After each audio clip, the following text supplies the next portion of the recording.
저의 가장 큰 관심사인데요. 큰 부자는 하늘이 내고 작은 부자는 사람이 낸다라는 말이 있습니다. 사람들은 누구나 부자로 살고 싶어 합니다. 저도 부자로 살고 싶은데 어떻게 해야 부자로 살 수 있을까요? 또 부자와 작은 부자의 기준은 무엇인지 그 부분에 대해서 스승님의 가르침을 듣고 싶습니다. 네. 그 질문에서 큰 부자는 하늘이 내고 작은 부자는 부지런하면 된다는 말이지 사람이 만든 게 아닙니다. 그래 사람이 노력을 하면 가능하다 이 뜻이죠. 그러니까 대부는 유천하고 소부는 유근이라 이런 말이 있습니다. 그래서 큰 부자는 하늘이 내는 것이고 작은 부자는 우리가 열심히 근면하게 노력하면 가능하다. 이런 뜻입니다.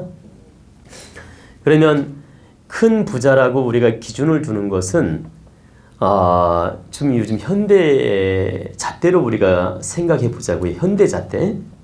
옛날 잣대가 아니고 현 시대에 맞게 우리가 분별을 하면 큰 부자라 할 수 있으면 최소 요즘 시대적으로 보면 몇백억은 돼야 됩니다. 몇백억 내지 몇천억은 돼야 우리가 큰 부자라고 할 수 있죠. 그리고 작은 부자라고 할 수 있는 것은 몇 억에서 몇십억 정도까지는 작은 부자라 할 수 있겠죠. 이제 굳이 이제 기준을 둔다면, 근데 이것도 사람마다 욕심의 잣대가 다르기 때문에 꼭 단정지어 말할 수는 없습니다. 왜냐하면 사람들마다 생각하는 기준이 다르니까. 그런데 이제 여기서 아까 작은 부자라도 어떻게 하면 되는지 물으셨기 때문에 내가 답변을 드릴게요.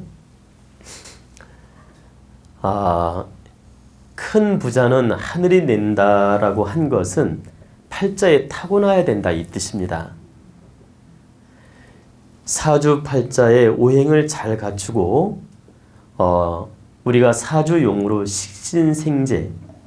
식신생재가 잘 되어서 재복이 많은 사주들은 하늘로부터 그 복을 타고난 거예요. 그래서 그런 사람들을 우리가 큰 부자가 될 수 있다고 말하는 것이고, 사주오행을 바르게 갖추지 못했거나 아니면 환경이 따라주지 않거나 여러 가지 조건들이 맞지 않아서 선천적으로 큰 부를 타고날 수 없는 그런 조건인 경우가 많이 있지 않습니까? 이제 그런 경우에는 노력하는 방법이 있어요. 첫째는 내가 지금 현재 어떤 마인드로 노력하고 있는지를 살펴봐야 돼요. 사람은 마인드대로 기운이 움직입니다. 여기서 마인드라는 건 마음을 말하는 거죠. 마음 먹기에 따라 그 기운이 바뀌고 움직인다. 그래서 내가 현재 작은 마인드, 작은 욕심, 작은 마인드를 갖게 되면 절대 일어날 수가 없다라는 거죠. 왜? 자기 마인드만큼 노력을 하기 때문에.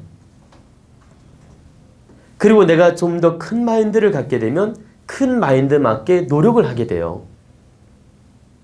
그래서 첫째는 내가 어떤 마인드를 가지고 노력하고 있는지 점검해 봐야 된다. 그럼 마인드만 갖는다고 무조건 부자가 되느냐? 그렇지 않죠.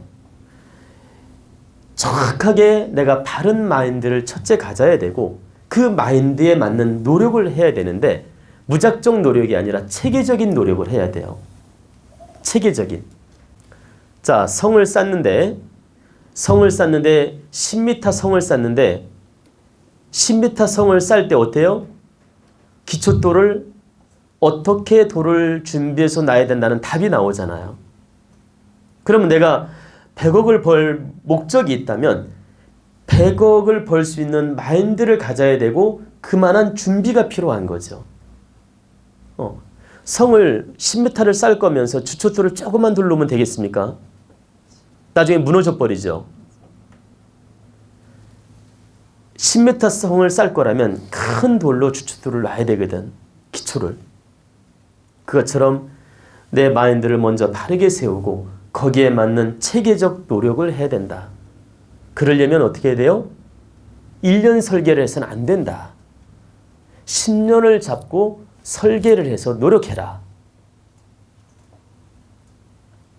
10년 설계를 해서 노력을 하면 내 욕심만큼 100% 이루어지지는 않을지라도 한 70%가 이루어질 희망이 있어요.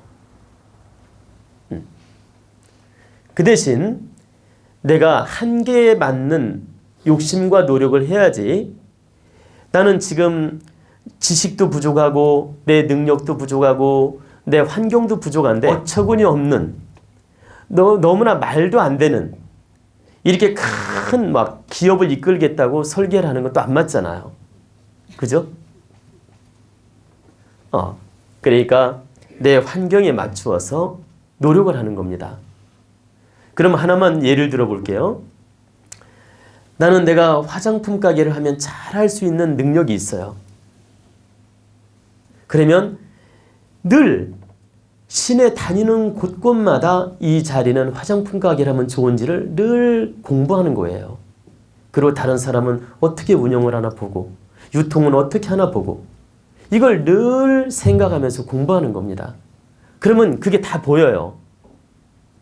그리고 딱 인연이 올 때 그 장소를 정해서 개업을 하는 거죠.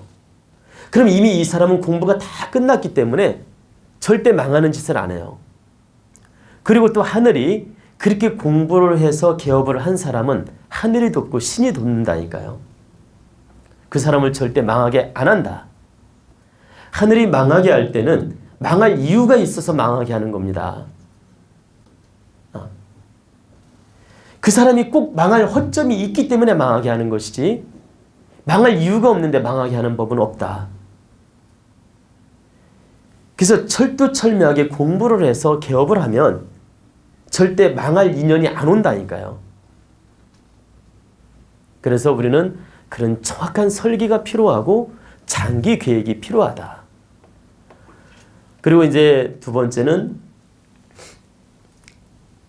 사람 인연을 운용을 잘하는 사람들이 성공할 확률이 높아요. 왜 그러냐면 모든 인연은 사람으로 이루어지기 때문에 이 물건으로 이루어지는 게 아니에요. 이 물건을 사주는 것도 사람이잖아요. 그죠? 그래서 사람 운용을 잘하는 사람이 성공 가능성이 높은 겁니다. 그럼 사람 운용을 잘하려면 어떻게 해야 됩니까? 대화도 잘해야 되고 인사도 잘해야 되고 친절해야 되고 그리고 내가 저 사람 마음도 살필 줄 알아야 되고 그리고 내가 저 사람한테 어떻게 행동하는 게 득이 되는지도 생각해 봐야 되고 이런 걸 늘 공부하는 거예요. 그럼 그게 몸에 배요. 공부하다 보면. 그럼 이 사람은 성공 가능성이 높아지는 거죠. 그리고 세 번째는 신께서 도울 때 큰 힘을 발휘하게 돼요. 여기서 신이라는 표현은 대자연의 기운을 말하는 겁니다. 어떤 귀신을 말하는 게 아니고 대자연의 기운이 도울 때 진정 힘을 발휘한다. 그럼 대자연의 기운이 언제 나한테 돕는지를 우리는 살펴볼 필요가 있겠죠. 그걸 우리가 사주를 보면서 대운이 언제 오는지 해운이 언제 좋은지 이런 걸 살피는 겁니다. 그래서 자신의 운명의 큰 틀도 한 번쯤 살펴보고 나의 기운이 어느 때가 가장 좋은지 이 대자연이 돕는 시기가 언제가 가장 유리한지 이런 걸 참고해서 그 시기적절하게 노력하는 것이 성공의 지름길입니다. 이해가 되십니까?